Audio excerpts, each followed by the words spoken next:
بقول لك ايه، ما تغمض عينيك. عايزاك تتخيل نفسك انك واقف على حافة عالم تاني خالص، عالم مليان اسرار، مليان حواديت، مليان حكايات ده حتى الانسان ما سمعش عنها. عالم غريب مريب، عالم صعب قوي، عالم مليان بالاسرار، عالم مليان بالحواديت زي اللي سمعنا عنها من اجدادنا بتوع زمان. عالم غريب حتى الانسان ما كانش يعرف حاجه اسمها لغه، لا يعرف اللغه ولا يعرف يعني ايه ليل، حتى ما يعرفش يعني ايه نهار. وكان دايما عنده احساس غريب بيشده لعالم مجهول عايز يكتشفه. ما كانش عارف هو عايز يعمل ايه. هو فجأة لقى نفسه وحيد في وسط عالم غريب، عالم مليان وحوش، خايف منه كأنه في غابة يفقد السيطرة عليها. هو ما كانش عارف يسيطر عليها في البداية، مش بيفقد وبس، في كل مرة كان بيحاول إنه يفهم، ما كانش عارف، بس كل مرة مع كل محاولة كان بيتعلم حاجة جديدة. يلا بينا ندخل العالم ده، وافتكر إن في كل مرة وكل مرحلة كان بيتعلم حاجة جديدة، لحد مش هقولك، أسيبك تكتشفها بنفسك. يلا بينا ندخل مع بعض العالم الغريب ده. تعالى.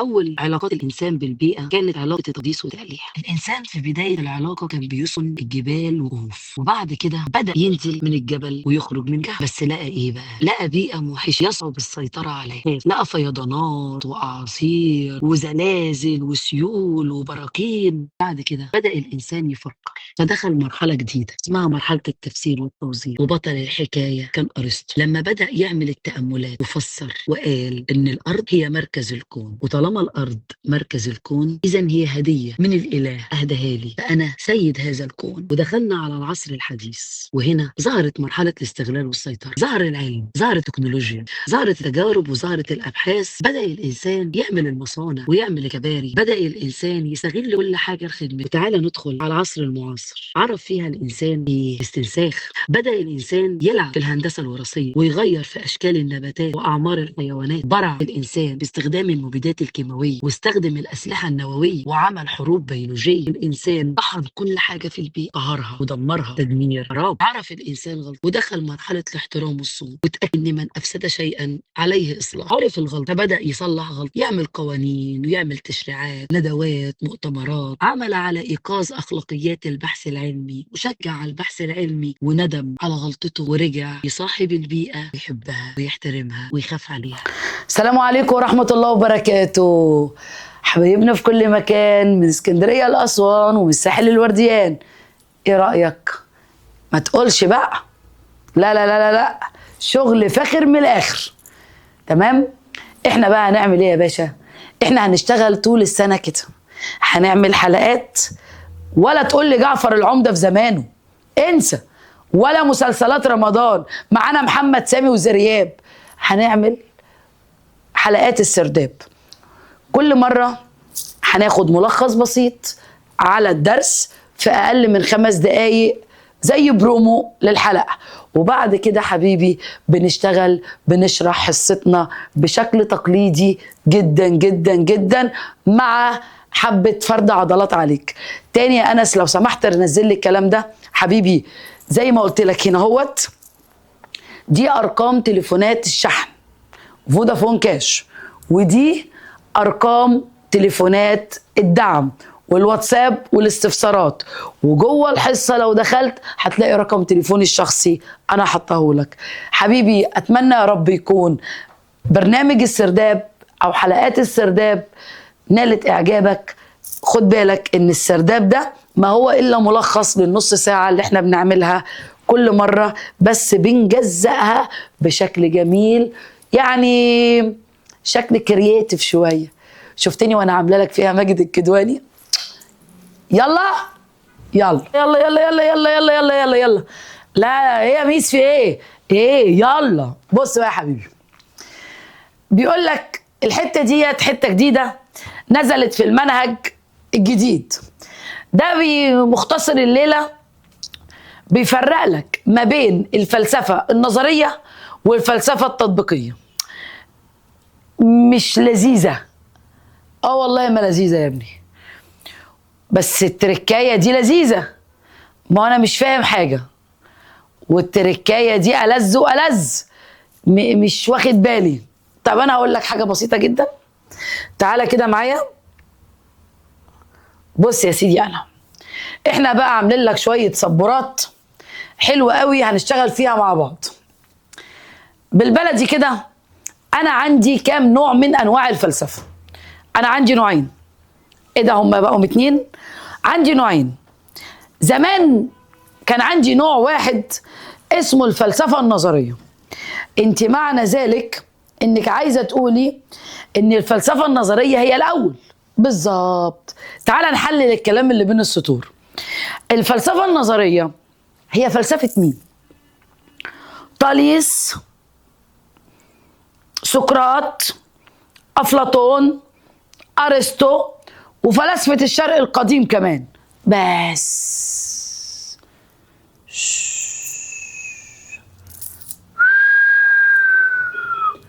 ريلاكس، اسند ظهرك. بص يا حبيبي، يبقى معنى ذلك الكلام ما بين السطور ان الفلسفه النظريه، كلام ما بين السطور نعوذ بقى، ان الفلسفه النظريه ظهرت مع بدايات القرن السادس. وانت عرفتي منين؟ استدليت لانها كانت منذ القدم قبل الميلاد. واول من اتكلم على الفلسفه النظريه كان طاليس من القرن السادس قبل الميلاد، وبلغت قمه نضجها في القرن الخامس والرابع. اذا انت جبتي المعلومه دي منين؟ دي مش موجوده في الكتاب. هو انت مش بتاع فلسفه؟ يعني في تحليل وتامل. دي اول فلسفه، وهي كانت اول فلسفه بالترم الاول. نشأت فين؟ الفلسفه نشأت في 3 اماكن. في الشرق القديم اخناتون وبوذا وكونفوشيوس وزرادشت، ولكن فلسفه كان يغلب عليها الطابع الديني. ونشأت في الغرب في اثينا على ايد طاليس، وبلغت قمه نضجها وتتوجت على ايد سقراط وافلاطون وارسطو. والكلام ده كان يتراوح ما بين القرن السادس قبل الميلاد حتى القرن الرابع قبل الميلاد. وبعدين فلسفه اليوم اللي هي التطبيقيه بقى. ربطنا الترم الاول بالترم الثاني. دي الناس اللي بتحلل الكلام صح. يبقى الفلسفه النظريه ظهرت هنقول في القرن السادس قبل الميلاد. طب الفلسفه النظريه دي يا محا كانت بتهتم بدراسه ايه؟ الافكار المطروحه والافكار المجرده. ازاي؟ تعالى ندي مثال اهبل. لا والله هو مثال اهبل. تعالى كده، لما يجي واحد زي افلاطون يطرح فكره زي المدينه الفاضله والمجتمع المثالي، ده مجرد فكره. هل الفكره دي تم تطبيقها في ارض الواقع؟ لا، ما اتطبقتش في ارض الواقع. عشان كده بيتقال عليها فلسفه ايه؟ نظريه. لما يهتموا بدراسه الافكار المجرده اللي هي لا مؤاخذه زي مين؟ مثلا العدل، الضمير، الاخلاق، القيم، الحق، الخير، الجمال، الانطولوجي، الابستمولوجي، الاكسيمولوجيا، الشك، النقد، الحوار. ايه ده؟ دي اخدنا الموضوعات دي في الترم الاول بالظبط. يبقى انت الترم الاول كنت بتدرس فلسفه اسمها الفلسفه النظريه. الافكار المطروحه زي مين مثلا؟ زي المدينه الفاضله اللي طرحها افلاطون.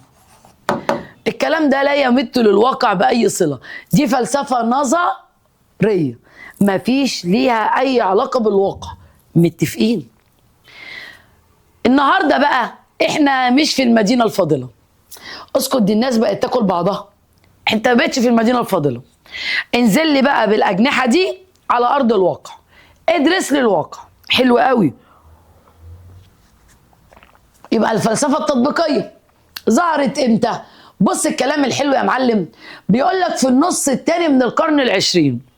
طيب تعالى نحسبها حسبه عبيطه جدا جدا. القرن العشرين ارجع لي سنه، يعني سنه 1900. انت قلت لي النص الثاني يعني 50 بالسنه مش محدده، بس انا اقدر اقول لك ان الكلام ده ظهر بعد سنه 1950. فحط لي مينيمم وميكسيمم. بمعنى افهم حضرتك، يعني انا عندي فلسفه اسمها الاخلاق البيوطبيه ظهرت سنه 1979. فهمتني؟ يبقى ممكن نقول ان عمر الفلسفه التطبيقيه يتراوح ما بين 75 عام.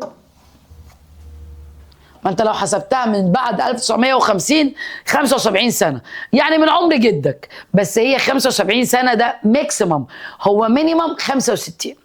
متفقين؟ طب ماشي، لو انا جبت لك التاريخ ده وحسبناها كده، طب ما انت لو حسبتي لي الفلسفه النظريه هقول لك ان الفلسفه النظريه عمرها 2625 عام. جبتيها ازاي دي؟ هو انت من سنه 2025 وهي من القرن السادس قبل الميلاد، حط 600 سنه، يبقى مين الاقدم؟ خليك عندك مخ. يبقى الاقدم هي الفلسفه النظريه عكس الفلسفه التطبيقيه. الفلسفه التطبيقيه كانت لسه بنت امبارح، ظهرت في النص الثاني من القرن العشرين. طيب الفلسفه التطبيقيه دي درست ايه؟ بص يا حبيبي، صليت بينا على النبي. الفلسفه التطبيقيه دي درست السلوك، سلوكي، والافعال، افعال، والمشكلات. يبقى الفلسفه التطبيقيه درست 3 حاجات: سلوك، افعال، مشكلات. الفلسفه التطبيقيه درست السلوك والافعال والمشكلات باعتبارها اشياء واقعيه يمكن ملاحظتها. مش فاهم؟ بص يا قلبي، انا دلوقتي بشرب قهوه، انت تخيلتها ولا شفتها؟ لا انا شفت كنت بتشربي القهوه. ده سلوك، سلوك. لما ابص من الشباك الاقي كوم زباله في الشارع يؤدي الى وجود مشكله زي مشكله التلوث، شفتها؟ يبقى السلوك والافعال والمشكلات بتدرسها الفلسفه التطبيقيه باعتبارها اشياء واقعيه. متفقين؟ بص بقى، هم ينزلوا لك بقى في المونتاج صوره زباله، ماشي، ينزلوا لك في المونتاج صورة عوادم السيارات، ينزلوا لك في المونتاج أبخرة المصانع. متفقين؟ سلوك ضرب شغب في الشوارع، يبقى أولاد الشوارع. يبقى السلوك والأفعال والمشكلات دي أشياء واقعية يمكن ملاحظتها. طب يا مس سماح، بعد إذن حضرتك، هو إيه اللي خلى فيه فلسفة تطبيقية أساسا؟ اللي أدى إلى ظهور الفلسفة التطبيقية حاجتين، اللي هما قال لك أول حاجة أهي التغيرات العلمية والتكنولوجية اللي ظهرت. طب هي ما ظهرتش قبل كده ليه الفلسفة التطبيقية دي؟ هل قبل كده كان في عندك تغيرات علمية وتكنولوجية؟ لا، أنت لسه عارف التكنولوجيا في بعد القرن 19. التكنولوجيا مش الآلات، ظهرت التكنولوجيا عندك مش الآلات. متفقين؟ يبقى بعد التغيرات العلمية والتكنولوجية اللي ظهرت في العصر المعاصر ظهرت الفلسفة التطبيقية، وظهرت الفلسفة التطبيقية مع وجود المشكلات. تقدري تقولي لي ايه فروع الفلسفة التطبيقية اللي هندرسها؟ ال3 فروع دول. أول فرع اسمه فلسفة البيئة، وده باب لذيذ لذيذ لذيذ في الحنين، في الحبيني. عبيط قوي، بيدرس مشكلات البيئة.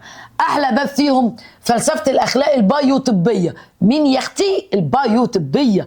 يا لهوي يا ولا اسمها البايوطبية، ما أنا مش عارفة يعني إيه البايوطبية.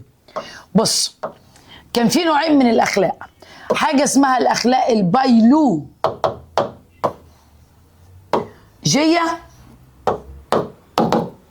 وحاجة اسمها الأخلاق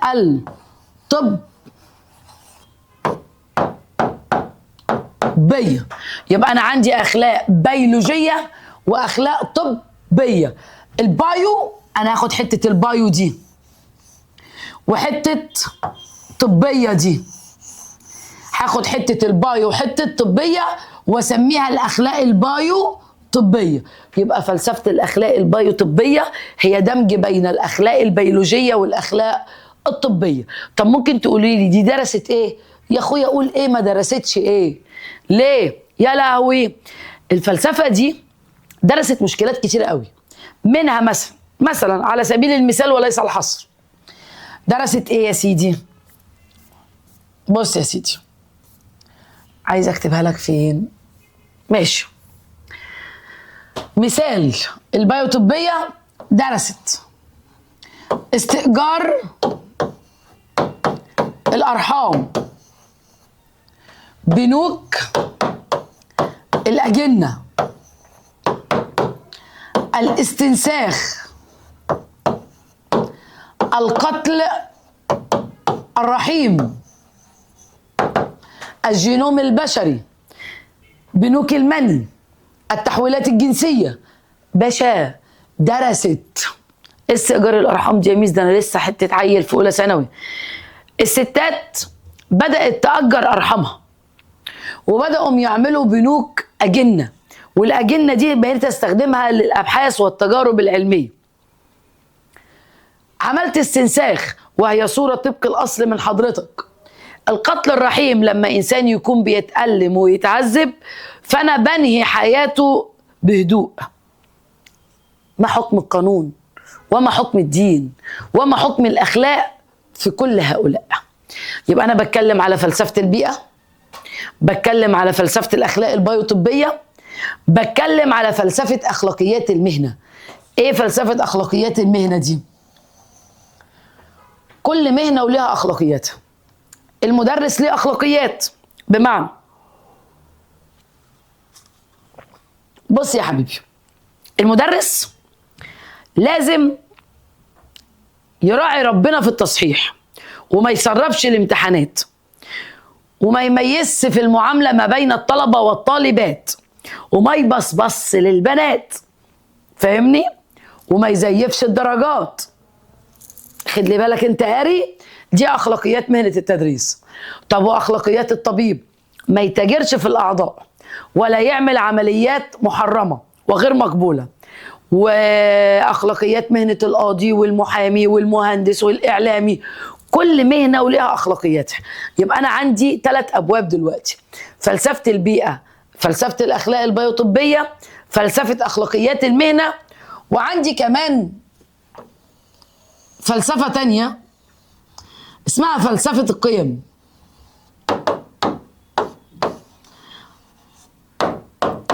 دي اللي هتدرس بقى قيمة الحرية، قيمة البحث عن الحقيقة، قيمة الاستقلال الذاتي، قيم التسامح. يبقى أنا عندي منهجي الفلسفة 4 أبواب.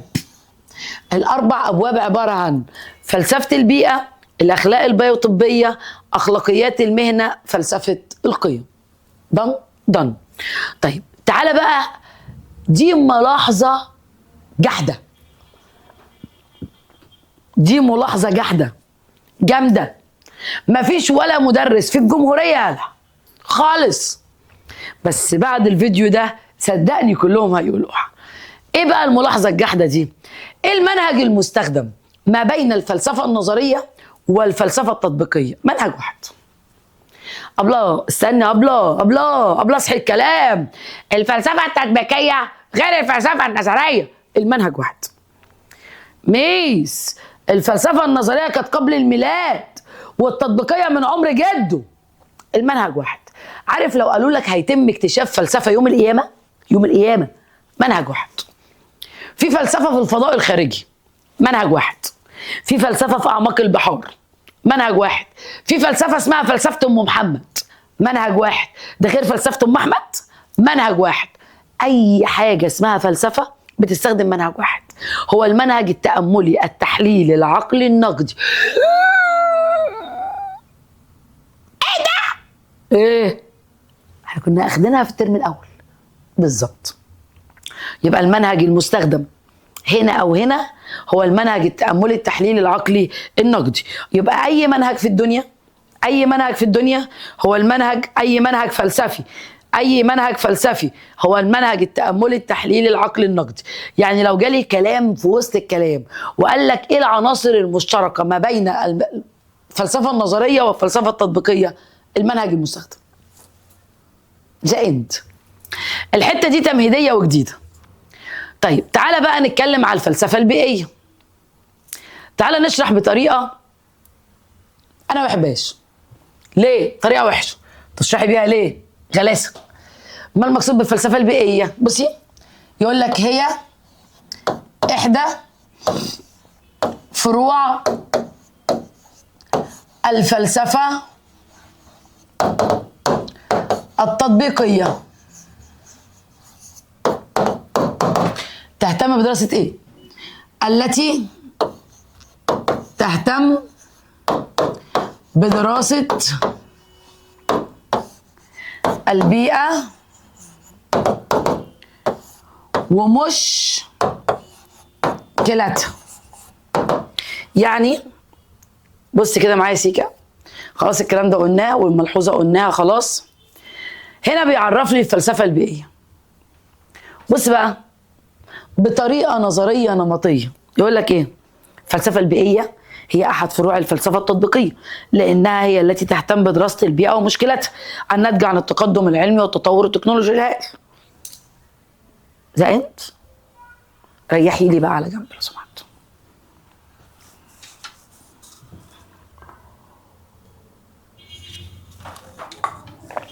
الكلام ده ما يأكلش عيش.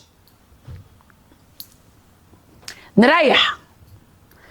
تعالى بقى معايا كده واحدة واحدة وانقل معايا. ما المقصود بالفلسفة البيئية؟ الفلسفة البيئية هي إحدى فروع الفلسفة أنه التطبيقية. متفقين؟ يبقى ما المقصود ردد معايا عشان تحفظ. ما المقصود بالفلسفة البيئية؟ هي أحد فروع الفلسفة التطبيقية. ما المقصود بالفلسفة البيئية؟ هي أحد فروع الفلسفة التطبيقية. ما المقصود بالفلسفة البيئية؟ هي أحد فروع الفلسفة التطبيقية التي تهتم بدراسة إيه؟ خيبتك. لا يا موحة خيبتي. هي اسمها فلسفة إيه يا حبيبي؟ بيئية، صح؟ يبقى بتهتم بدراسة البيئة. طب ربنا خلق البيئة نظيفة، وانت يا قذر اللي بوظتها ونتج عنها مشكلات. يبقى ما المقصود بالفلسفة البيئية؟ هي أحد فروع الفلسفة التطبيقية التي تهتم بدراسة البيئة ومشكلتها. تهتم بدراسة البيئة ومشكلتها. تهتم بدراسة البيئة ومشكلتها. كفل الشر. والمشكلات دي ناتجة عن إيه؟ المشكلات أهي. بصي بقى نركز. الناتجة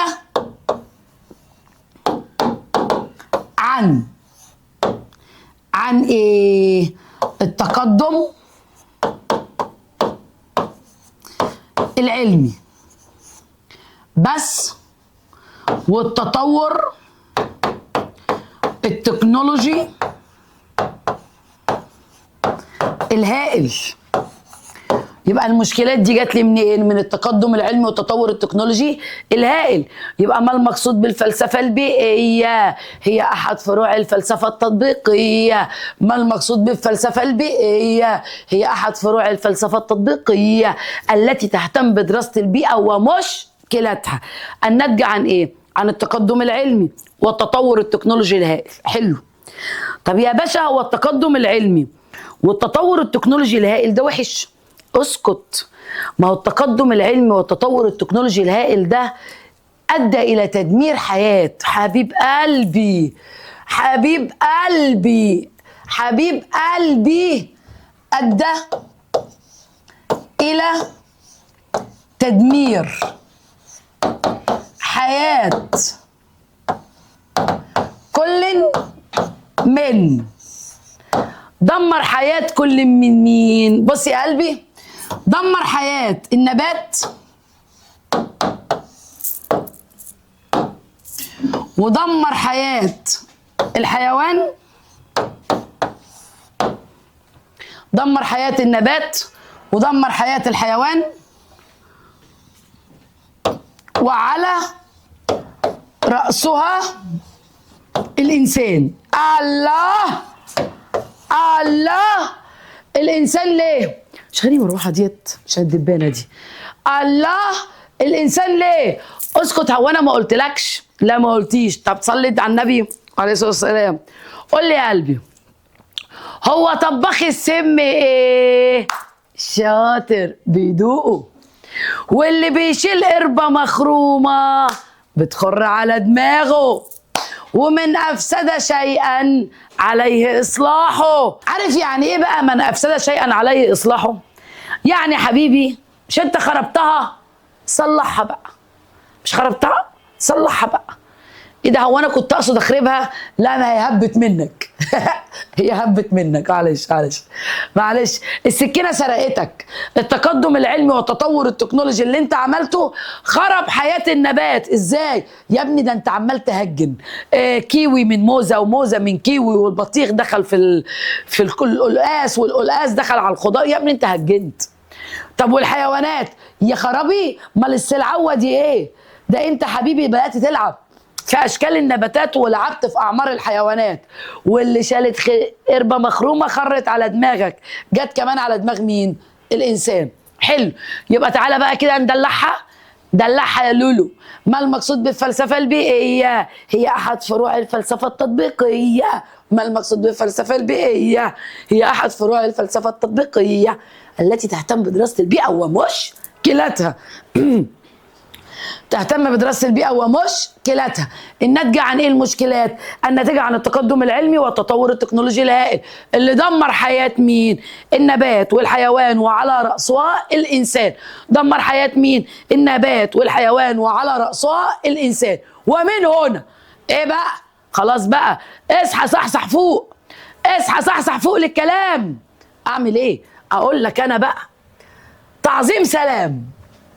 ومن هنا جاءت دعوة كل من مين؟ الفلاسفة. عادي، دول بتوع كلام ما ورهمش حاجة. لا، والعلماء. ايه ده؟ ليه العلماء؟ اسم الله. امال مين عمل التقدم العلمي والتطور التكنولوجي؟ ما هم الزفتات العلماء. يبقى من هنا جاءت دعوة كل من الفلاسفة والعلماء. لكم مطلب؟ 3 يا قلبي. قال لك 1، إقامة التوازن. إقامة التوازن. اعمل بالانس، اعمل لي بالانس.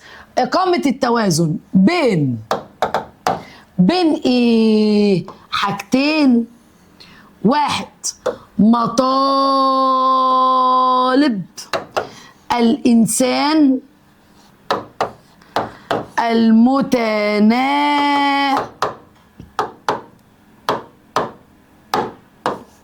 المتنامية في السيطرة على البيئة. وكمان أيوة، الحفاظ على الموارد. باشا، طب وانا اعملها لك ازاي؟ ازاي يعني ايه مطالب انسان متناميه في السيطره على البيئه وفي نفس الوقت احافظ على الموارد؟ اعملها لك ازاي؟ تعالى يا جعان يا عرياني يا انسان، تعال. الانسان زمان زمان زمان زمان زمان زمان كان بيسكن الجبال والكهوف. كان صدمان عدمان عريان جعان مش لاقي ياكل. بعد شويه صحى من نومه، حلم بايه؟ يبقى عندي سرير. ده مطلبك؟ سرير؟ والله نفسي يبقى عندي سرير. مخه جابوا انه يخش الغابه يعمل ايه؟ يقطع شجره.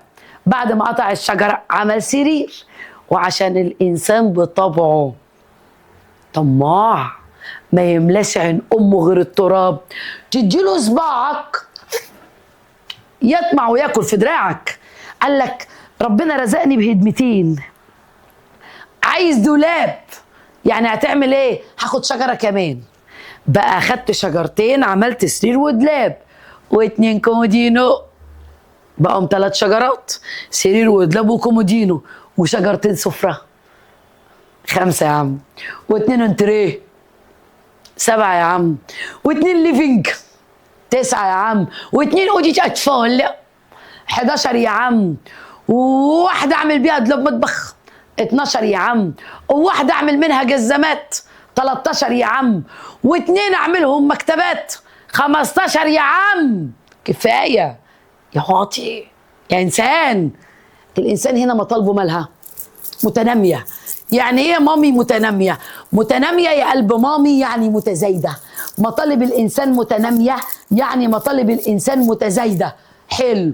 وهو بقى محمل كده عربيه نص نقل كبيره عليها 15 شجره. لا نص نقل ايه، عربيه نقل تريلا عليها 15 شجره وطالع من الغابه. انا هوقفه. باشا رخصك. رخصي خدي يا اختي، ادي رخصه السواقه وادي رخصه القياده. لا يا باشا انت طالع من الغابه ب 15 شجره. ايه مشكلتك انت يعني؟ باشا يا تسيب ال 15 شجره يا ترجع تزرع لي 30 شجره. نعم نعم نعم نعم نعم نعم نعم نعم نعم نعم نعم نعم. اسمها عود الخيزران الناشف. من ازرع لك ايه؟ تزرع لي 30 شجره. نعم نعم 30. هاو كم؟ لا مش هاو كم، ما تسرسعليش. انت هتخرج من البيئه 15 شجره. لو كل حمار جه اخد من البيئه 15 شجره مش هلاقي شجر.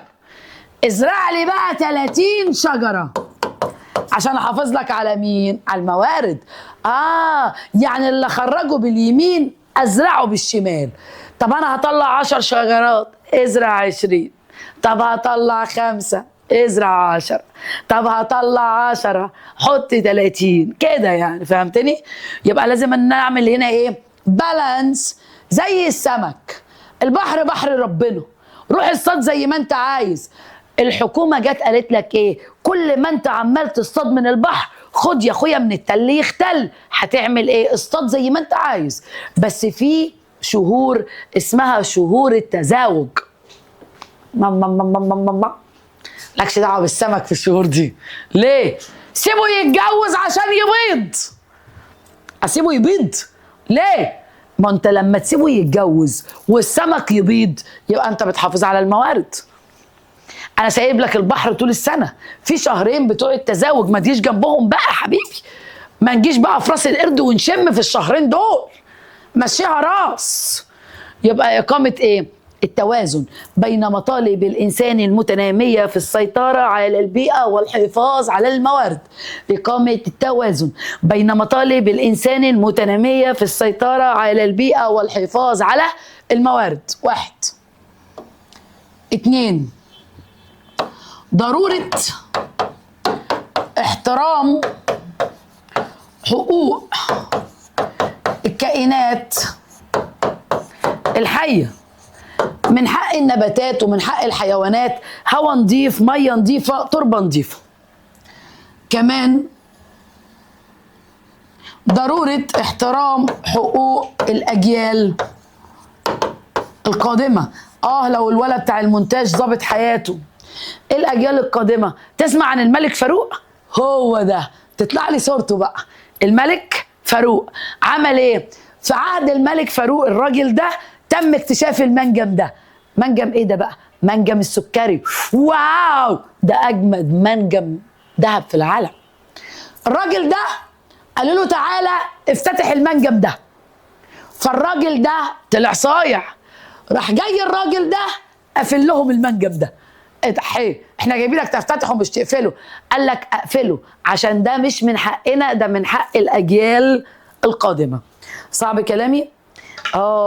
يبقى ما المقصود بالفلسفة البيئية؟ هي أحد فروع الفلسفة التطبيقية.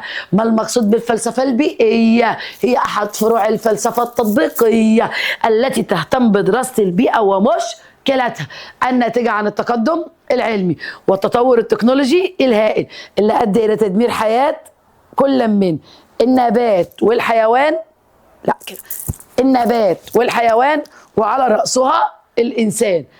ايوه ايوه ايوه ايوه. يبقى ما المقصود بالفلسفه البيئيه؟ هي احد فروع الفلسفه التطبيقيه التي تهتم بدراسه البيئه ومشكلتها الناتجه عن التقدم العلمي والتطور التكنولوجي الهائل اللي ادى الى تدمير حياه كل من النبات والحيوان وعلى راسها الانسان. ومن هنا طلبوا 3 طالبات من الطلبات دولت الفلاسفه والعلماء الى اقامه التوازن بين مطالب الانسان المتناميه في السيطره على البيئه والحفاظ على الموارد، وضروره احترام حقوق الكائنات الحيه، وضروره احترام حقوق الاجيال القادمه. اوكي تعالى بقى مع بعضينا نعرف معاني البيئه اصطلاحيا ولغويا. بص يا قمر، البيئه يا قمر ليها معنيين. معنى لغوي، استنى بس ده انا همنجهك هنا. بيقول لك المعنى اللغوي اسمه لغوي. طب انا لما بحب اكشف عن معنى كلمه في اللغه العربيه بيبقى بكشف عنها في المعجم، عشان كده سموه المعجمي. طب وبعد ما سموه المعجمي لو ببحث عنها في الانجليزي ببحث عنها في القاموس، عشان كده سموها القاموسي. الكلمه مشتقه منين؟ الاشتقاقي. يا اختي بنشرح لثالثه ثانوي، يا اختي بنشرح لثالثه ثانوي يا اختي. يبقى المعنى اسمه المعنى اللغوي او المعجمي او القاموسي او الاشتقاقي. طيب مين اللي اتكلم على البيئة بالمعاني دي؟ راجل عسل مش مكتوب عندك في المنهج، بس احنا هنقوله، وبعد انا ما اقوله هلاقي الكل بيقوله. اسمه ايه الراجل الحلو ده؟ ابن منظور. ركز عشان ممكن تلاقي اسئلة بيه. الراجل اسمه ابن منظور. الراجل ده صاحب كتاب اسمه ايه الكتاب؟ لسان العرب. يبقى اللي اتكلم على المعنى اللغوي اسمه ابن منظور، صاحب كتاب اسمه لسان العرب. قال لك اصل كلمة بيئة مشتقة من كلمة بوأة. بوأة مش لقة، اوعي تطلعي لي لقة. بوأة بوأة بوأة بوأة وتبوأ بوأ وتبوأ. أبلة إيه أبلة؟ يا ابني بوأ وتبوأ، بوأ وتبوأ، بوأ وتبوأ. قال لك ماشي. بوأتك بيتا، بوأتك بيتا أي إيه؟ أنشأت لك بيت. تسمع عن حكش ولبليبو؟ ولا حكش. حكش ولبليبو يعني زرياب ممكن يطلع لنا حكش ولبليبو هنا. حكش اتصل بلبليبو قال لها لبليبو ميمونة حبيبتي بوأتك بيتا. قالت له قال لها بوأتك بيتا. قالت له ولا حكش. يعني ايه بوأتك بيتا؟ قال لها يا برميل المفهومية، حكش ولبليبو زي ما انت. ولا حكش يعني ايه بوأتك بيتا؟ قال لها لبليبو بوأتك بيتا يا برميل المفهومية، يعني أنشأت لك بيتا. تيجي تطلعي عين أمي فيه.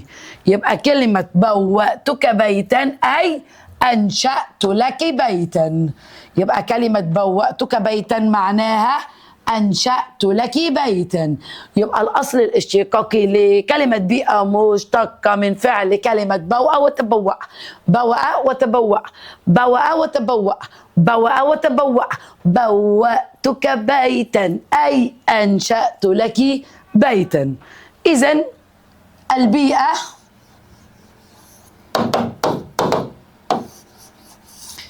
هي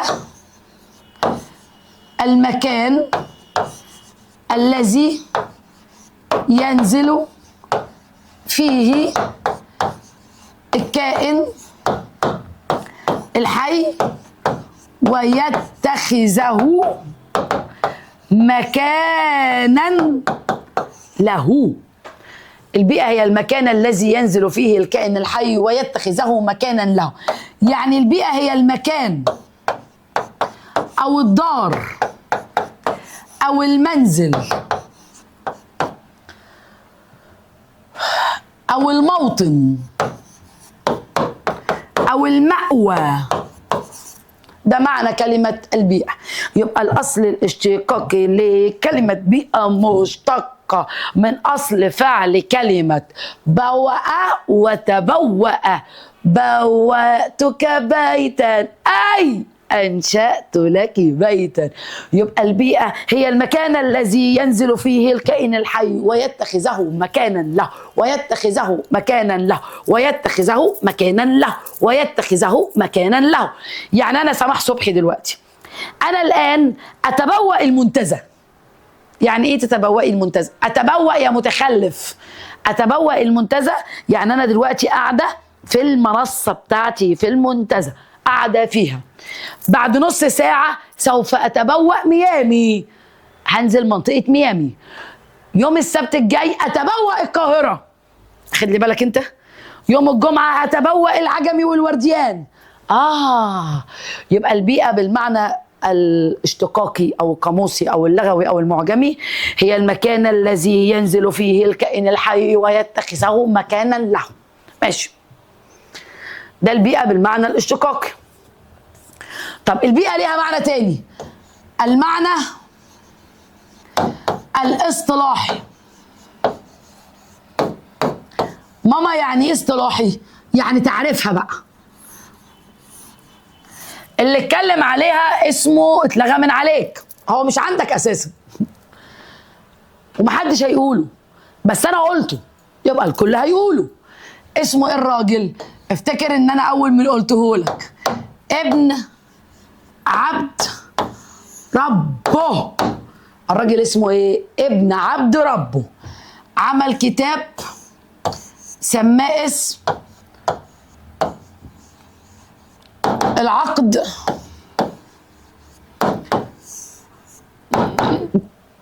الفريد. اسمه العقد الفريد. قال لك ايه بقى في تعريف البيئة؟ قال لك البيئة هي الوسط الذي يعيش فيه الكائن الحي، يتأثر به ويؤثر فيه. وانت صغنطت كده اهوت، وانت صغنطت كده في ابتدائيه، اول ما كنت في سنه رابعه ادوك دراسات، قال لك البيئه هي الوسط اللي بيعيش فيه الكائن الحي يتاثر بيه ويؤثر فيه. صح؟ هو ده. طيب يبقى البيئه عباره عن مجموعه من العوامل والظروف. حلو قوي. انا عوامل وانا ظروف. عندك حاجه اسمها العوامل الطبيعيه، الطقس والمناخ. وعندك العوامل الثقافية، العادات والتقاليد. وعندك العوامل الدينية، دور العبادة، المساجد والكنائس. طيب العوامل الطبيعية قلنا الطقس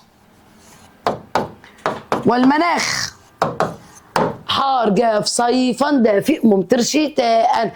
أين تقع مصر؟ في الركن الشمالي الشرقي من قارة أفريقيا. العوامل الثقافية، العادات والتقاليد.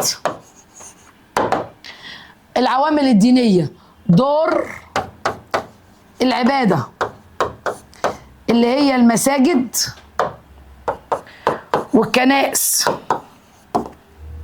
متفقين؟ متفقين. طيب نركز كده مع بعض. ده تعريف البيئة. دي الفلسفة البيئية. خلاص اهدى عليا شوية يا باشا، اهدى يا باشا، اهدى يا معلم بس. ده المعنى اللغوي للبيئة، وده المعنى الاصطلاحي للبيئة. وهنا الآية القرآنية: وأوحينا إلى موسى وأخيه أن يتبوأ لقومكما بمصر بيوتا، يعني انزلوا مصر وعيشوا فيها. طيب ماشي. وده المعنى الاصطلاحي. العلاقة الجدلية بين الإنسان والبيئة. على فكرة العلاقة دي جميلة قوي، بتفكرني بعلاقة الراجل والست. علاقة الراجل والست. ايه ده، هو انا ما قلتلكش علاقة الراجل والست بتمشي ازاي؟ يا خرابي، والنبي ما قلت؟ يا لهوي، والنبي الاول. بيقول لك العلاقة الجدلية بين الإنسان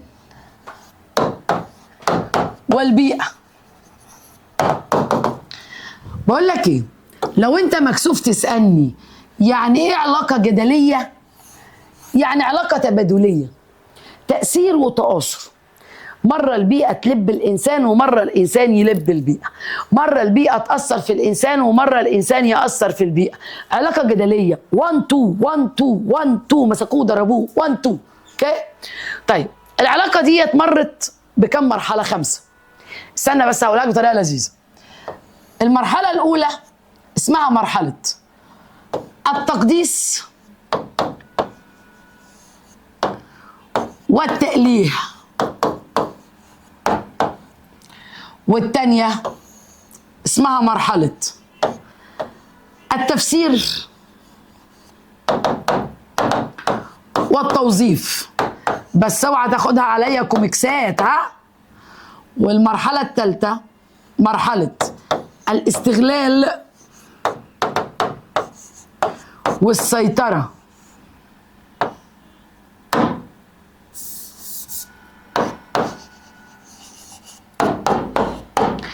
والمرحلة الرابعة مرحلة القهر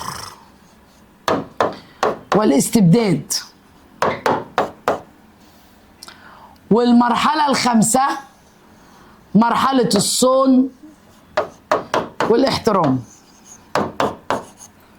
بقول لك ايه، انت تعرف ان دول ال5 مراحل اللي بيمر بين اي علاقة راجل وست؟ ازاي يعني؟ اقول لك انا. اول العلاقة بقى، الحبة اللي ب2 جنيه حب، حلاوة البدايات. هنا اللي بتبقى قاعدة ومسيطرة هي مين؟ الست. مسيطرة، قاعدة كده حاطة رجل على رجل. ومين بقى عبدها المطيع؟ الراجل، عشان الراجل صياد التاكي كده. الراجل ايه؟ صياد. ايه اللي حصل بقى؟ يقول لها ايه بقى في بداية العلاقة؟ انتي قمري، انتي حبي، انتي حياتي، يا قلبي، انتي نعمة من عند ربنا، انتي كل حاجة في الحياة، انتي بابا وانتي ماما، اعشقك، احبك، اموت فيكي، انا اعبدك. يبعت لها مسجات والفالنتين ورسايل ورايح وجاي. ومين بقى تقلانة ورسمة على التت؟ الست.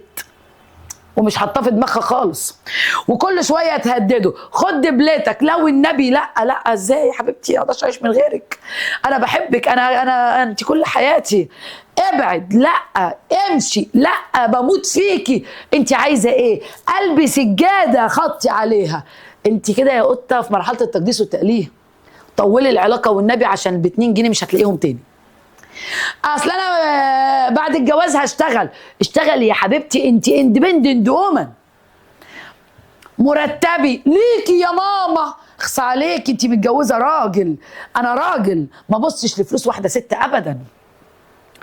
يعني انا هحقق ذاتي يا اختي، حققي.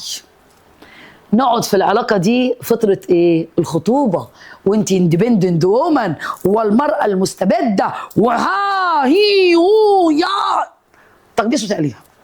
خلاص.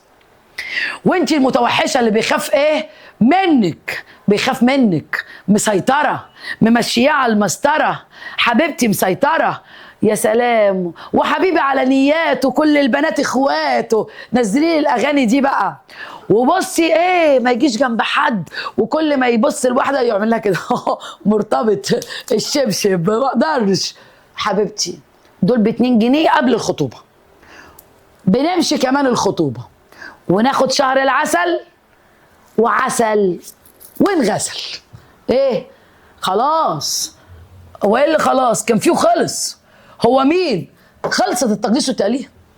يبدأ الإنسان أو يبدأ الراجل يخش المرحلة الثانية بعد الجواز بسنة. سنة، والمصحف يا بنتي سنة، اسأليني أنا سنة. يبدأ يعمل عملية إيه؟ تفسير. يقول لك إيه؟ هو انت على بعضك كده بينه وبين نفسه بقى، يقعد يتأمل كده الحال. هو انت على بعضك كلك اتخلقتي ليه؟ دمنا حواء قالت لابونا آدم لما خرجت من ضلعه وهو نايم، صحي عمك آدم أبوك آدم وقال لحواء لماذا خلقتي؟ انت اتخلقتي ليه؟ حواء يا سلام، يا لهوي عليك يا حواء، بمنتهى الدلل والدهاء والدلع والحياء، قالت له خلقت لتأنس بي وتسكن لي وأكون لك سكنا وونسا ودارا ودوارا. أوه، يبدأ الراجل يفكر. بدأ يفكر إنك انتي اتخلقتي عشانه، اتخلقتي لأجله، تكوني له سكنا ودارا ودوارا، واتخلقتي لإسعاده. انت كده وصلتي فين؟ في التفسير. يا واطي يبدأ يوظفك. يعمل ايه؟ يعمل ايه؟ اغسلي اكنسي امسحي سيئي اطبخي خلفي. اقلع واسخ البس نضيف، اجي جعان انزل شبعان، انام بردان اصحى دفيان. ايه ده؟ هو كله عليا؟ اغسلي اكنسي امسحي سيئي اطبخي. وظيفتك يا قطه. دخلتي مرحله التفسير والتوظيف. ايه ده؟ والحب والكلام ده، ما قلت لك ده كان ب2 جنيه وخلص. خلصنا من التفسير والتوظيف في السنه ال5 من الجواز. ده لو احترم نفسه ده ممكن يوصل في الثالثه. في السنه ال5 في الجواز يجي مرحله الاستغلال والايه؟ والسيطره. يبدا يستغلك. ركزي بس في الطلعه اللي جايه دي. اول حاجه يجي يقول لك ايه؟ حبيبتي انت عارفه الظروف الاقتصاديه صعبه، والدولار غلي، والدنيا ما بقتش زي الدنيا، والجواز مشاركه، والقفه ام ودنين يشيلوها 2، واحنا عندنا عيال، ساعديني. حاضر يا حبيبي، عاوز ايه؟ اول حاجه يقول لك الشهر ده هدفع انا الكهرباء وادفعي انت الميه. سهله الميه. الشهر اللي وراه انت الكهرباء وانا الميه. حاضر. انت عليك الخضار، انا وانا عليا الفاكهه. ده راجل محترم. فير انف كده، فير انف. انت هتجيبي مره السمك وانا هجيب اللحمه، والشهر اللي وراه انت اللحمه وانا السمك، والنت شهر وشهر. يبقى ما بتفرجش على نتفليكس لوحدي يا اختي، انت شهر وانا شهر. ماشي. ده كده مرحله ايه؟ استغلال. بدأ يبص لمرتبك. شويه يجيلك بقى مصاريف مدرسه العيال وعليا دين ومستلف. كشري. عارفه فاطمه كشري بتاعت مرات الحاج عبد الغفور البرعي؟ تروحي عامله له ازاي؟ اسم الله اخويا، ولا يهمك يا حبيبي، خد يا حبيبي، خد يا اخويا، خد يا عبده، هو كله جاي من فضلة خيرك، خد. قلعتي شبكتك يا موكوسه، اديتي له حاجتك يا مهبوله. انت كده في مرحله ايه؟ السيطره. بدأ يسيطر. خلاص. دي في السنه الكام؟ ال5. حبيبي هو انت كنت مش باصص لمرتبي زمان؟ قبل ما تخلفي لي 3 عيال؟ ليه يا حبيبي وانت كنت اخدني مش هخلف ولا ايه، ولا هعمل لك استئجار ارحام انا ولا ايه؟ المهم انت كده في السنه الخامسه دخلتي مرحله الاستغلال والايه والسيطره. هنا كان بيضحك عليكي ويقول لك بحبك عشان يقلعك الغوايش، يضحك عليكي ويخرجك عشان تدفعي مصاريف المدارس مع الولاد، يضحك عليكي ويفتكر عيد جوازك ويجيب لك ورده علشان ياخد منك هديه. ده استغلال وسيطره. اساليني انا بقى بعد 10 سنين جواز يا لهوي، خشي مرحله القهر والاستبداد جنب اختك. دخلنا المرحله قهر واستبداد. يعني ايه قهر واستبداد؟ مفيش منه. ايه اللي مفيش منه؟ تيجي تقولي له ايه؟ حبيبي بحبك. انت بتحبني؟ يقول لك ما بقتش احب حد. حبيبي اتكلم معايا. ما بتكلمش حد. طب ناخد وندي. حبيبتي انا لا باخد ولا بدي. طب اسمعني. ما بسمعش. طب خرجني. بقول لك ايه، احنا هندفع قد ايه في الخروجه؟ طب اعزمني على الغدا. الظروف الامكانيه ما تسمحش.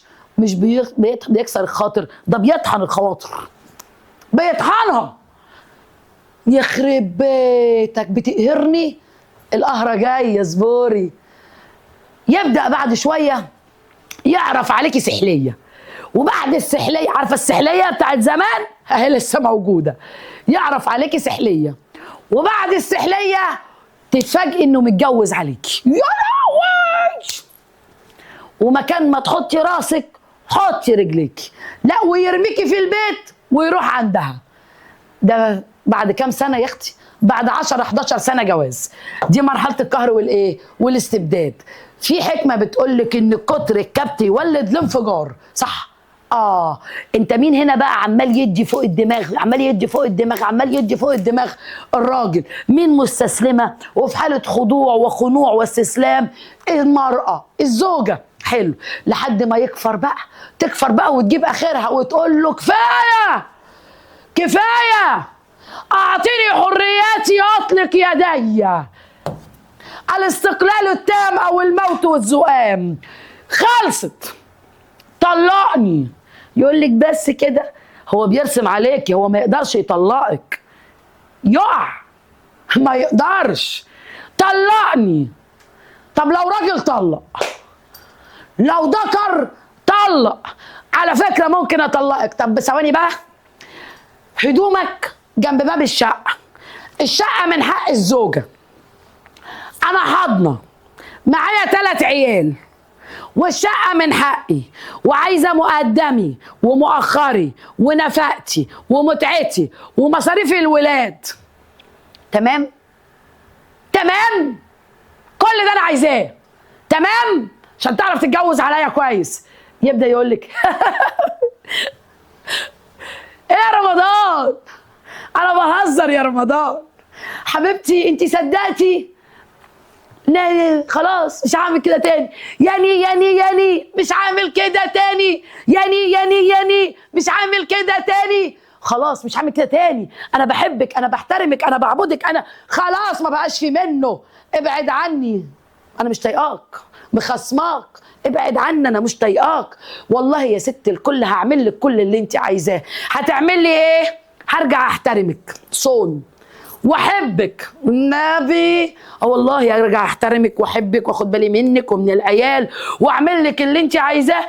وعيل وغلط اعتبريها نزوه. انا اسف يرحمك. دي العلاقه الجدليه بين اي راجل وست. ادعي لي بقى اوصل مرحله الصون والاحترام. بصي، يبقى العلاقه الجدليه بين اي راجل وست تقديس تأليه تفسير توظيف استغلال سيطره قهر واستبداد صون واحترام. طب يا باشا اظبطي لي بقى الدنيا ديت في درسي. بص يا سيدي، تعالى كده معايا. اول واحده، ما تقلقش هم زرياب هيظبطك هنا كوميكسات. بص يا قلبي، اول مرحله اهي اسمها مرحله، ركز بقى معايا، التقديس. نركز مع بعض عشان نطلع حاجه نظيفه. والتأليه. هنقول ايه بقى في التقديس والتأليه؟ بص يا ستي، عندما وجد الانسان نفسه داخل بيئة موحشة يصعب السيطرة عليها، فاضطر الإنسان إلى تأليهها وتقديسها كما فعل البابليون والهنود والصينيون. بمعنى إيه؟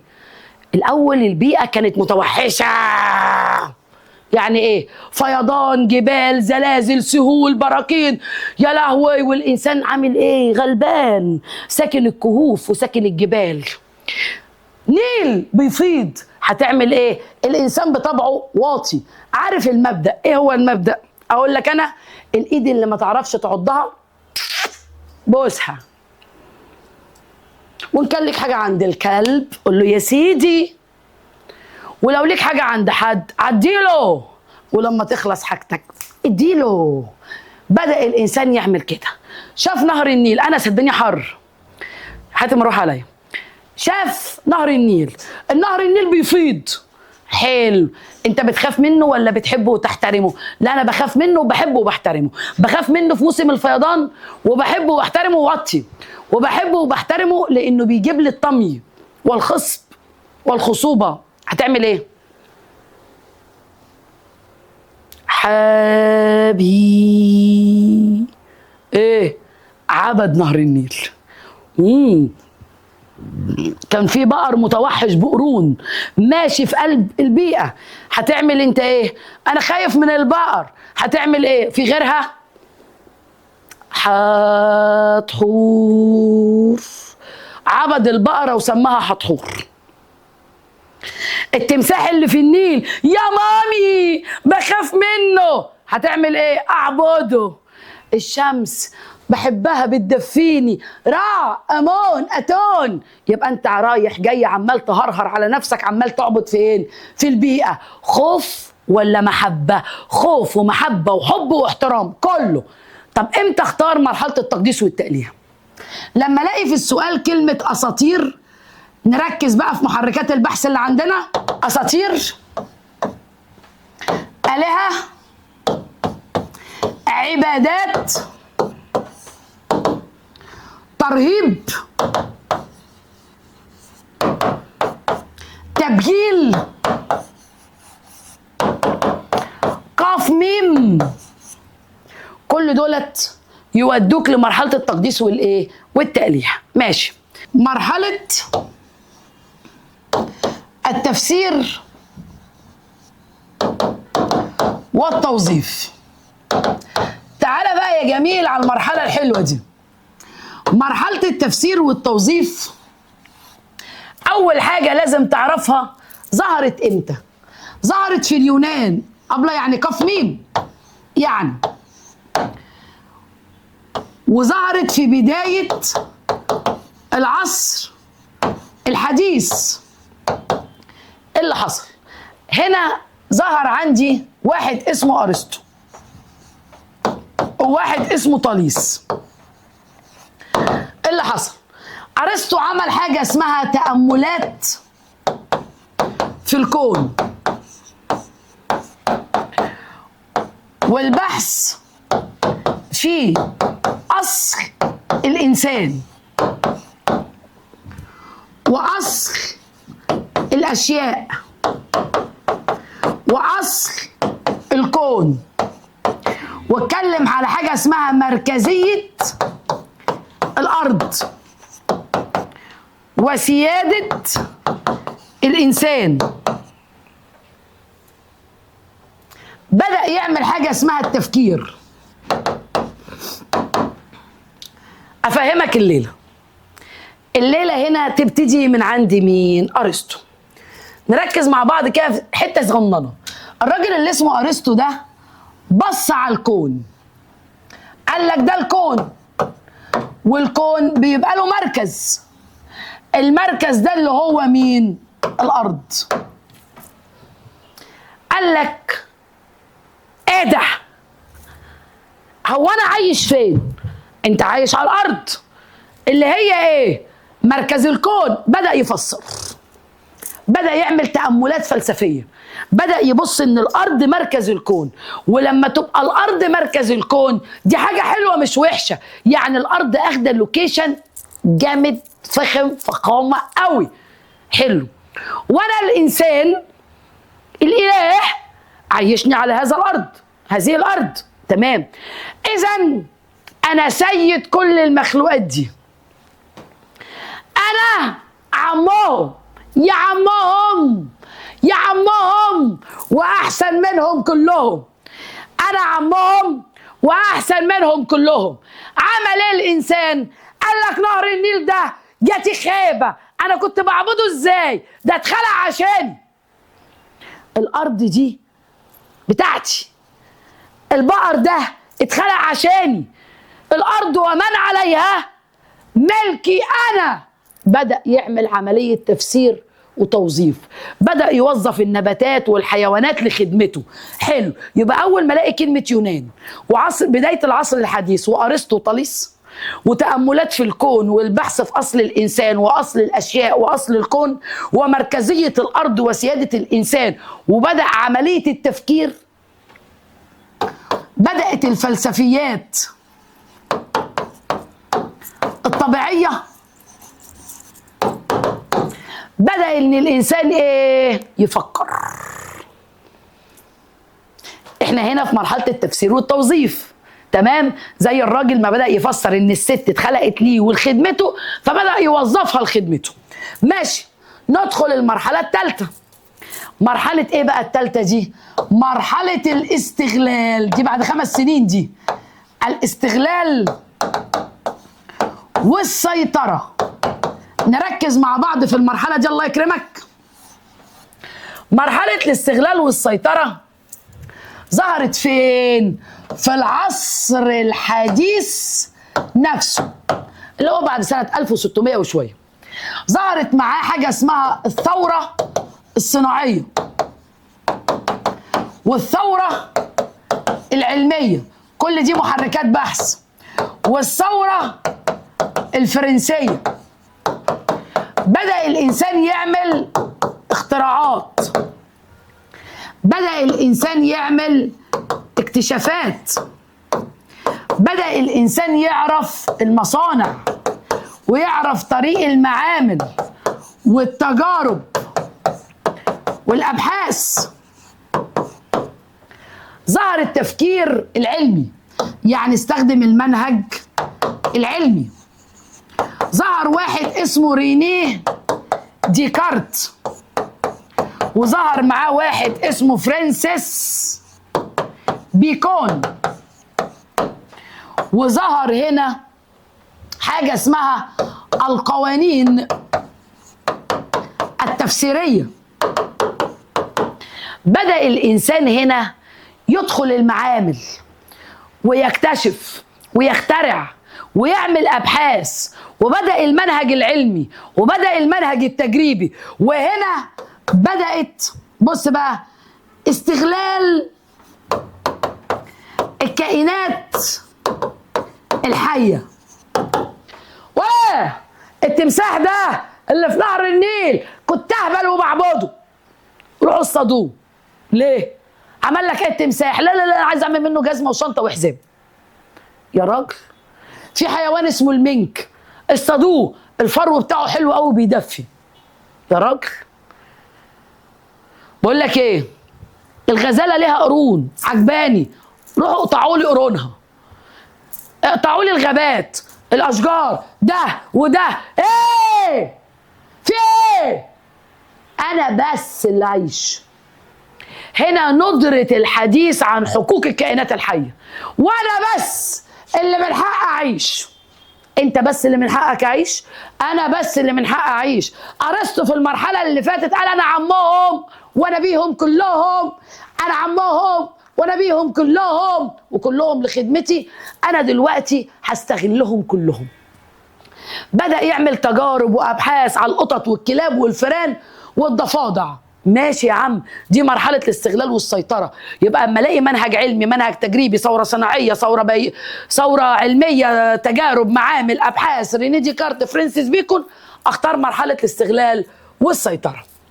تعالى بقى مرحله القهر والاستبداد. مالها بقى المرحله دي؟ اسكت، الإنسان هنا فجر. فجر ليه؟ أولا ظهرت في العصر المعاصر اللي هو بعد سنة 1900 وشوية. المرحلة دي عرف فيها الاستنساخ وعمل الثورة البيولوجية،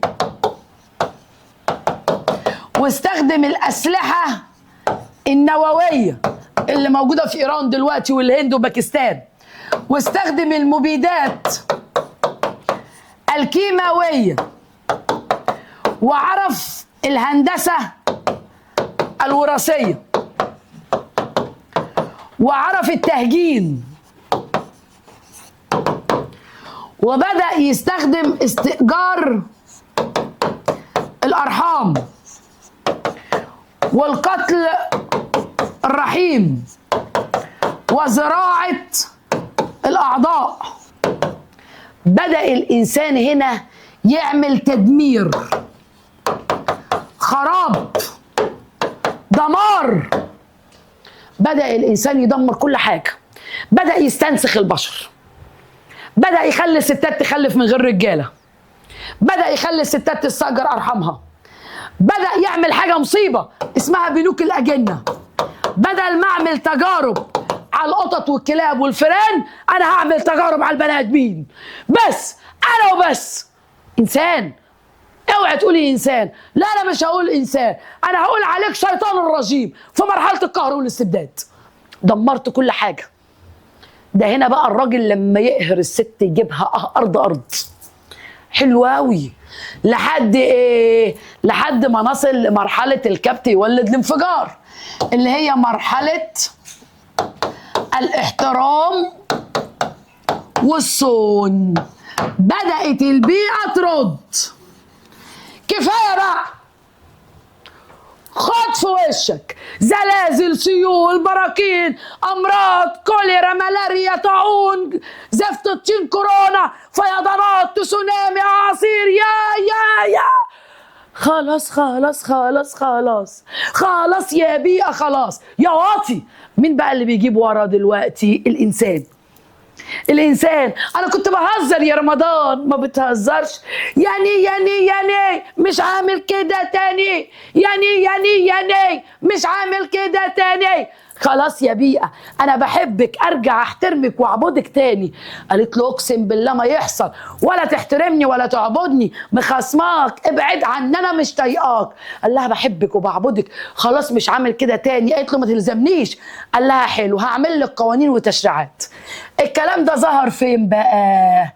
الكلام ده في العصر الراهن. باشا، يعني ايه العصر الراهن؟ يعني الآن، يعني اليوم. بدأ يحط بقى الإنسان لنفسه رولز، قواعد، إصدار القوانين والتشريعات. خد بالك، ده قانون تشريعي، يعني أي إنسان يجرف التربة يسجن من 6 شهور ل3 سنين. ده تشريعي مش تفسيري. طب ثاني أكسيد الكربون يعكر ماء الجيل الرائب، ده تفسيري. القوانين والتشريعات: تشجيع البحث العلمي، إيقاظ أخلاقيات الباحث. بدأ يعمل ندوات، مؤتمرات، أخلاقيات، وبدأ يقول للبيئة ايه؟ يعني مش عامل كده تاني، يعني مش عامل كده تاني. سامحيني يا بيئة. خدت نفسي بقى. بص يا سيدي، احنا هنقف هنا ثواني بس، خليك معايا لسه هنحل. اوعى تركز. دي التقديس والتهليل. بص الولايه الهبله، بص الهبله شبه انس عبدت البقره. دي في مرحله التقديس والتأليه. انت شطور بقى، خد المفاتيح اللي انا حطيتها لك او محركات البحث حطها لي هنا في التقديس والتأليه، وهنا في التأثير والتفسير والتوظيف والتأملات حط محركات البحث، وهنا في الاستغلال والسيطره حط محركات البحث، هنا في القهر والاستبداد بقى والتلوث وخربت حط لي محركات بحث، هنا في الاحترام والصون يعني مش عامل كده تاني حط محركات البحث، ده الفكر البيئي بقى في العصور المختلفة. انف. بص بقى، انت معاك ايه بقى؟ نركز. اولا انا هديك واجب وهحل معاك دلوقتي، ركز معايا. بص يا قمر، احنا بنعمل ايه؟ خلصت برضو السطور. الان انا هحل صفحة 52 زائد صفحة 53، والواجب من صفحة 54 إلى صفحة 58، والامتحان يا شاهي من صاد 1 إلى صاد 5. هنعمل لهم امتحان تست صغير. بص بقى يا حبيبي، عشان ما تصوتليش وتقول لي المذكرات لسه ما وصلتش والكتب. الكتاب اهو، الكتاب بقى في اسكندريه في ايد كل الطلبه من اسبوعين، والكتاب وصل القاهره، والكتاب في طريقه للصعيد وجنوب سيناء وكل المحافظات. اشحن دلوقتي وبسرعه، الكتاب هيوصل لك. اشحن على ايه يا انس افندي؟ عشان تبقى انت المسؤول على ارقام التليفونات دي وارقام التليفونات دي. انت معاك 5 خطوط، في منهم 3 شحن فودافون و2 استفسار واتصالات ودعم فني. الكتاب اهوت بقى في ايديك، شرح وتفسير واختبارات وحلويات وجمال وحلاوه وطعامه. يا جماله يا جماله. تمام. وحبيب قلبي، ارقام التليفونات ظهرت قدامك. تمام. في حاله الشكوى بقى واي حد ما يقولكش اي حاجه، اتصل بيا بقى انا بقى على الرقم ده رقمي انا. في حاله وجود اي شكوى من الدعم من اي حاجه، اتصل بيا على الرقم ده، هتلاقيني معاك وجنبك. تعالى بقى ناخد بريك شويه ونحل الاسئله. طلع صفحه 52 و53 وجرب انت الاول وانا هصحح لك. خلصت حل؟ طب تعالى شوف بقى، انت حليت صح ولا حليت غلط ودنيتك عامله ازاي. بص يا قمرايه، بسم الله الرحمن الرحيم. بص يا سيدي، طريقه الحل ازاي؟ ايه ده، هو احنا لسه هنتعلم طريقه الحل؟ يا عم نتعلم، وراك ايه؟ بيقول لك ايجاد الوسائل والسبل الكفيله بالمحافظه على الموارد من الاستنزاف. اخد بالك انت؟ بيقول لك ايه؟ المحافظه على الموارد من الاستنزاف والنضوب، من جهه كونها ليست حكرا للجيل الحالي وانما هي حصه للاجيال القادمه. انت بتكلمني ان انا احافظ عليها للجيل اللي جاي. ومن جهه اخرى حمايه البيئه من التدهور والتلوث الذي قد يصيب محيطها وغلافها الجوي وتربطها حبيبي كل دوت بيوديك لمرحله الاحترام والصون. كلمه يعكس مش يعني يناقض، كلمه يعكس يعني يوضح. زي ما تقول كده واقف قدام المرايه، المرآة تعكس صورتي، يعني بتوضح صورتي. طيب، بيقول لك تقوم الدول بصناعة الأسلحة الفتاكة. يا ربي، أسلحة فتاكة، ومنها تخصيب اليورانيوم وإشاعة. بص، طالما وصلت اليورانيوم وزار وحروب بيولوجية يبقى أنت بتلعب في مرحلة القهر والاستبداد. الإنسان في طور التعاطي مع الطبيعة تلبسه الخوف، يعني الإنسان في علاقته بالبيئة تلبسه الخوف، خاف منها. فأول خوف عرفه الإنسان كان من الطبيعة وهو أم المخاوف وأقدمها. يبقى بتتكلم لما المرحلة إن الإنسان كان بيخاف من الطبيعة، دي مرحلة التقديس والتأليه.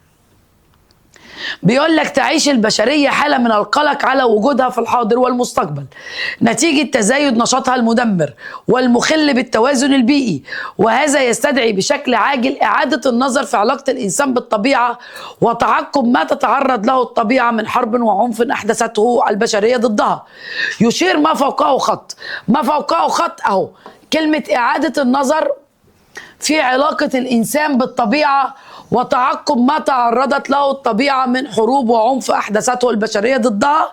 يبقى أنت كده بتتكلم في مرحلة الاحترام والصون، إن أنا عايز أرجع إن الإنسان يرجع يحترم البيئة مرة تانية. 5،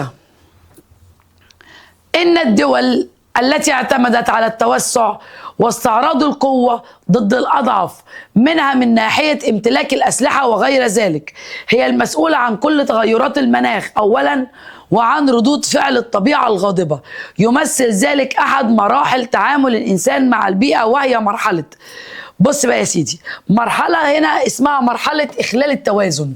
طيب أنا عايزة ألعبك لعبة حلوة قوي، يا ريت نركز كده مع بعض. الرهبة والتبجيل دي التقديس والتأليه، الوعي والمصالحة، الاحترام والصون، التوضيح والاستفادة، التفسير والتوظيف، اختلال التوازن. استنى كده، التوازن هنا حصل له عملية اختلال. بص بقى معايا كده، ركز معايا هنا شوية، سيب اللي في ايدك. اختلال التوازن، انت هتفكر هل الاختلال ده مرحلة ايه؟ المرحلة الأولى ولا الثانية ولا الثالثة ولا الرابعة ولا الخامسة؟ بص، دي الأولى تقديس وتأليه، دي احترام وصون الخامسة، تفسير وتوظيف المرحلة الثانية، دي بقى الثالثة ولا الرابعة؟ اختلال التوازن دي المرحلة الرابعة اللي هي مرحلة القهر والاستبداد. هتختار المرحلة دي.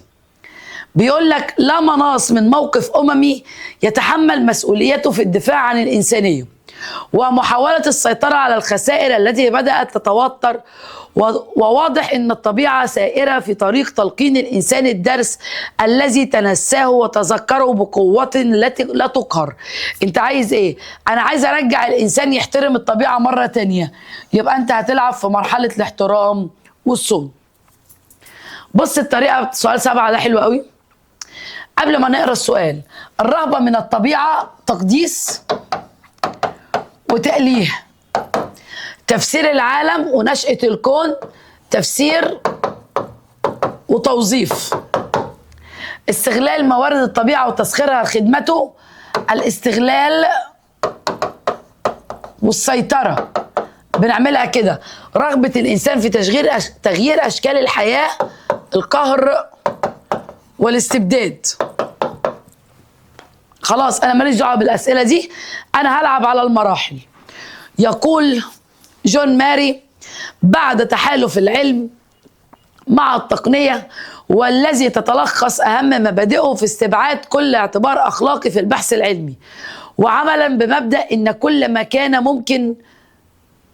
ممكنا وجب صنعه مما كان من نتائجه المباشرة تقرير سيادة الإنسان المطلقة، تحجيمها على الطبيعة، الأمر الذي أفضى إلى كارثة بيئية غير مسبوقة في تاريخ الإنسانية، منذرة بقرب نهاية الاستثناء البشري.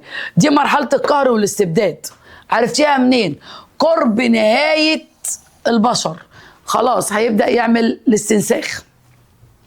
فرانسيس بيكون، بص بقى أنا كسماح أول ما بلاقي فرانسيس بيكون وبيفسر، يقول فرانسيس بيكون وهو أحد فلاسفة الطبيعة إن في الكون عددا لا محدود من الطبائع كالضوء والوزن. خلاص أنت خدت هنا العلم بقى، بدأت العلم وبدأت المعرفة وبدأ التفسير. طيب لما تقولي لي بص بقى، تغيير النظام البيئي القائم على الطبيعة دي تفسير وتوظيف، الحرص على مقدرات الطبيعة الاحترام والصون، تحقيق رفاهية بفضل العلم التجريبي الاستغلال والسيطرة، التبجيل والخضوع للطبيعة التقديس والتأليه. طب انت هنا مع فرانسيس بيكون والعلم التجريبي والضوء والحرارة والوزن اهو، يبقى انت في تحقيق رفاهية العلم التجريبي. هناك طرف يعتبر الطبيعة مجرد مواد خام متاحة للإنسان في كل الأوقات ليستفيد منها وتصبح تحت رحمته ونفوذه. في هذه الحالة تشبه الطبيعة بشيء جامد لا تقوى على مقاومة من يهين ويسيطر عليها أو يتلاعب بمكوناتها. حلو قوي. انت هنا بدأت تخش مرحلة اسمها مرحلة السيطرة، صح؟ السيطرة والاستغلال.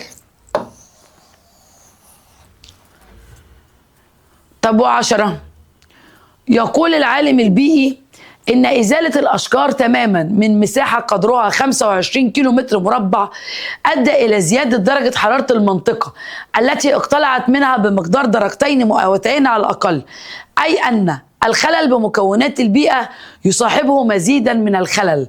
تفسر المقولة السابقة رؤية العلماء لتعامل الإنسان مع البيئة في أهم مرحلة. يا ريت بقى نركز في سؤال رقم 10 ده، عشان سؤال رقم 10 ده حلو جدا. ده هنا المعاناة من عداء الإنسان للطبيعة. ليه؟ أنت بتزيل بقى، بتزيل عبث البيئة كلها، تشيل أشجار، تغير، تعمل خلل في التوازن البيئي. طيب مجموعة الظروف والعوامل، أنت كده بتتكلم على البيئة اصطلاحيا بتاعت ابن عبد ربه.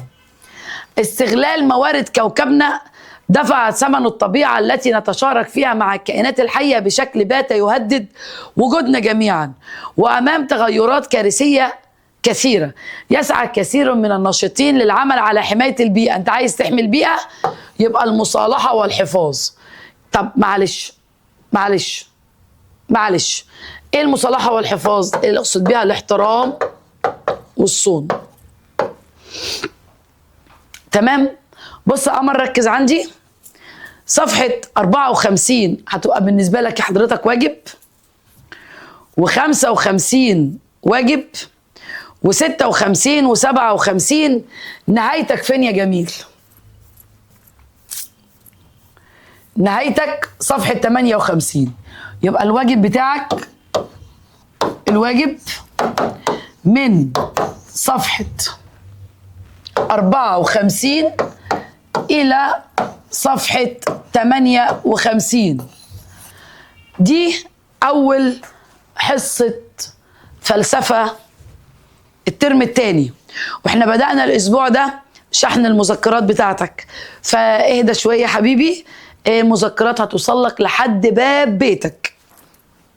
حبة هدوء، معلش احنا عندنا ضغط كتير جدا، في حاجة اسمها أولوية الحجز، فكل الناس اللي حجزت دورك هيوصل لك ان شاء الله في خلال الاسبوع ده. هتلاقي المذكرات عندك، ودي اول حصة لينا، وده الواجب من صفحة 54 ل 58، وهينزل لك الامتحان بتاعك ان شاء الله.